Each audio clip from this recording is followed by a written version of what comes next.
o trauma não é necessário para ocasionar o sintoma somático. Às vezes houve um trauma e o sintoma remete a isso, mas a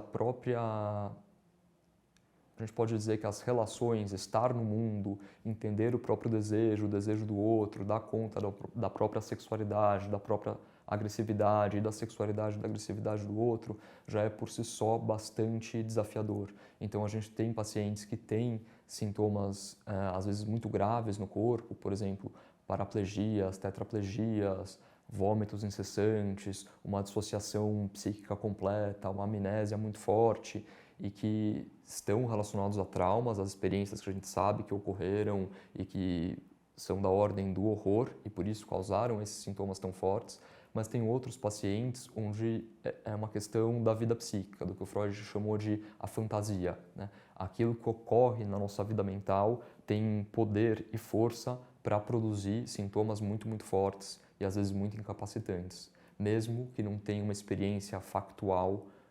traumática, no passado que explique esses sintomas. Alguns dos pacientes que a gente recebe no Soma,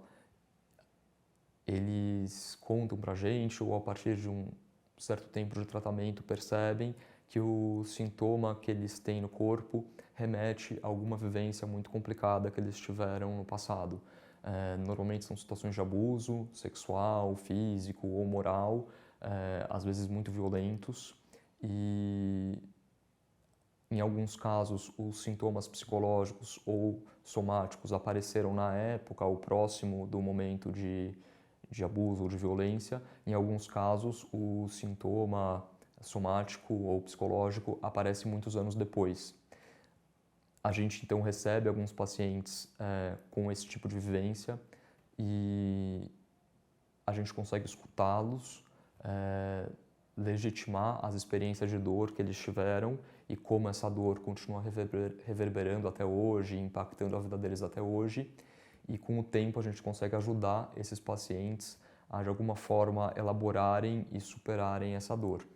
A gente pode entender um trauma como uma experiência que foi tão ruim, que o psiquismo, a mente, não conseguiu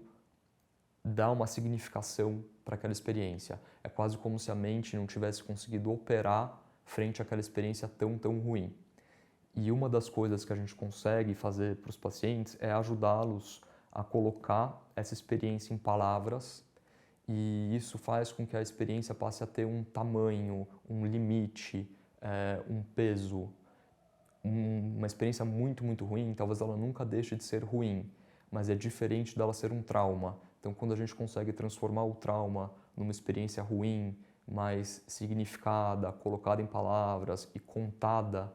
para uma pessoa que vai ouvir e vai ajudar o paciente nesse caminho de elaborar essa situação de horror e de dor, a gente já está fazendo uma grande contribuição para ele. E muitas vezes, quando você faz isso, você consegue transformar uma experiência traumática que foi insuportável e impossível de ser colocada em palavras ou significada, numa experiência que já pode ser dita, pode ser contada e pode ser colocada num certo lugar,